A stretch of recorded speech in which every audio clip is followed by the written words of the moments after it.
In the town of Ebonharlow, nestled between snow-capped mountains and whispering pines, lived a man named Torin.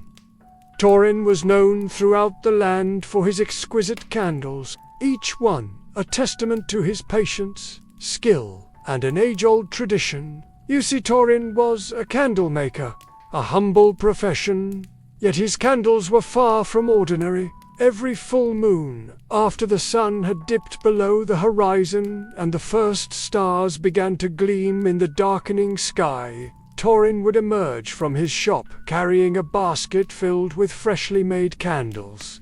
He would climb the nearby hills, and there under the soft glow of the moon, he would meticulously dip his candles, a process he repeated until dawn. This was no easy task. Each candle required countless dips to ensure its perfection, and the rhythmic dance of dipping, rolling, and straightening continued throughout the night. The villagers knew about Torin's nocturnal habit, but they didn't understand it. They just saw him silhouetted against the moonlit sky, a lone figure lost in an ancient ritual. Some whispered that Torin was a sorcerer, brewing his unholy concoctions under the cover of darkness. Others said he was mad, seeking solace in his strange routine. But the truth was far simpler and more profound. Torin was keeping a secret embedded within each candle he crafted. These weren't mere candles, they were timekeepers. Every 14th century, when the longest night of the year fell, something extraordinary happened. As twilight painted the sky in hues of purple and red, a faint glow would emanate from the hidden runes embedded in the candles. These runes, symbols of ancient power, seemed to come alive, bathing the surrounding area in a soft, otherworldly light. It was a sight both mesmerizing and terrifying, and those who witnessed it never forgot.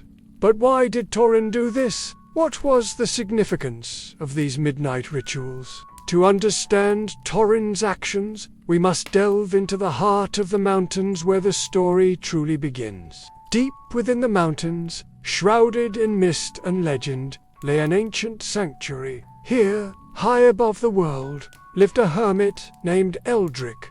Eldrick wasn't an ordinary man. He was a rune master, a keeper of ancient knowledge and magic.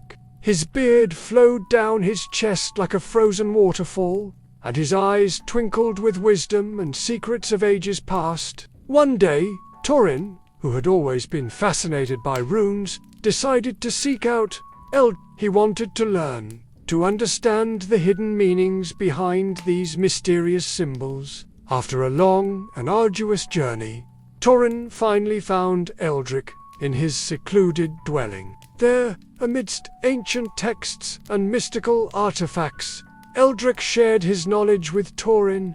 He taught him about the power of runes, their ability to channel and amplify natural energies, and he showed Torin how to imbue a rune with the essence of light, how to bind it into a material form. Upon learning this, Torin realized he could use this knowledge to keep time, to mark the passage of hours, days, and even seasons. With newfound determination, Torin returned to his village and began crafting his timekeeper candles. Each candle became a vessel for a single rune, a tiny beacon of magical energy waiting to be activated. He made candles that glowed with the hues of dawn, noon, and dusk, each one a reminder of the lessons he had learned from Eldrick. Now, whenever the nights grew long and the days short, Torin would take his candles to the hilltops, and there, under the watchful eye of the moon, he would perform his ritual.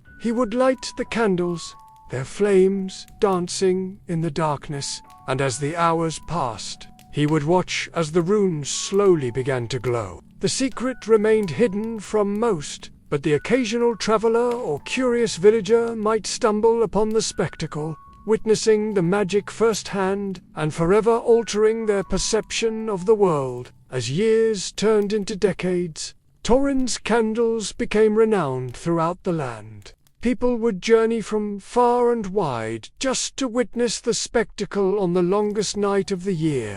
And so the legend of Torin, the Candlemaker, grew, passed down through generations like a flickering flame. One such traveler was a young woman named Elara.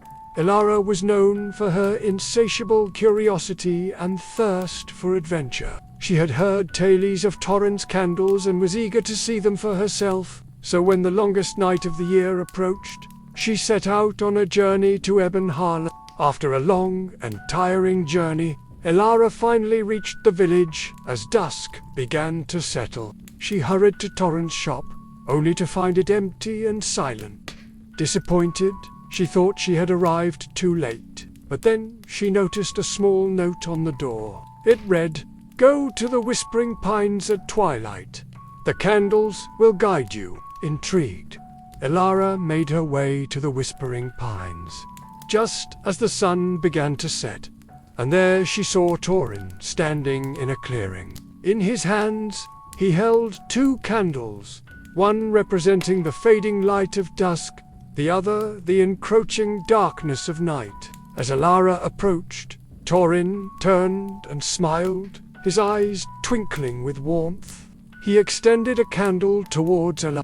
"Welcome," he said, his voice echoing the wisdom of the ancient trees around them. "Are you here to learn?" Touched by his kindness and intrigued by the mystery, Elara nodded, accepting the candle. Together, they walked deeper into the woods, the soft glow of the candles illuminating the path before them. Finally, they reached a small clearing bathed in the ethereal glow of the candles. In the center stood an ancient oak, its branches reaching towards the sky like gnarled fingers. "This is the Heartwood Oak," Torin said, his voice hushed with reverence. "And within it lies the heart of the forest, the source of its magic." As the last vestiges of daylight faded away, the candles flared, their runes blazing with an otherworldly light. The clearing was transformed, becoming a place of pure magic and wonder. Elara watched in awe as the forest around them seemed to stir, as if awakened from a slumber. Suddenly, a gentle breeze rustled through the leaves, forming words that echoed through the clearing. "The world is full of magic," the wind whispered, "and all things are connected." Then just as suddenly, it stopped. The candles flickered, and the clearing was once again bathed in the soft glow of their runes. Torin and Elara stood in silence, each lost in their own thoughts. Finally, Torin broke the silence. "Are you ready to learn the most important lesson?" he asked, his eyes shining with wisdom. Elara nodded, eager to hear what he had to say. "It is the lesson of balance," Torin began. "The world is full of opposites, light and dark, hot and cold, joy and sorrow. It is through the balance of these forces that life finds harmony." He paused, letting his words sink in. "The longest night is not a time for sadness or despair, but a celebration of the balance between day and night, between light and dark." Elara thought about Torin's words. She realized that in her haste to seek out the mystery of the candles, she had forgotten the beauty and balance of the world around her. And as the night wore on, Torin shared his knowledge with Elara, teaching her about the balance of nature, the interconnectedness of all things, and the importance of embracing the cycles of life. By the time the first rays of dawn began to appear, Elara felt as if she had gained a new perspective on the world. She thanked Torin for his wisdom and guidance, promising to carry his lessons with her always. As the sun rose higher in the sky, it was clear that the longest night had ended and a new day had begun. Elara, filled with a renewed sense of wonder and understanding, began her journey back to civilization. As she walked, she couldn't help but look at the world around her with new eyes. She saw the balance in the swaying trees, the rushing rivers, and the changing seasons. She understood that life was a cycle, a continuous flow of change and growth. Finally, as the sounds of civilization reached her ears, Elara knew she was nearing the end of her journey. With a heavy heart, she turned to wave goodbye to the Whispering Pines. As she looked out over the land, she realized that she wasn't just returning home. She was bringing a part of the forest with her. The lessons she had learned from Torin and the magic she had witnessed would stay with her forever. From that day forward, Ilara's life was forever changed. She carried the lessons of balance and interconnectedness in her heart, sharing them with anyone who would listen. And whenever the longest night of the year rolled around, she would tell the story of Torin, the Candlemaker, and the magic of the Whispering Pines. So now, my friends, I want to ask you, what did you learn from the story? And what is the most important lesson you've learned from someone else? Please share your thoughts in the comments below. Your stories and reflections might inspire others and create connections among us. And until we meet again in our next story, remember, you are braver than you believe, stronger than you seem, and more loved than you know.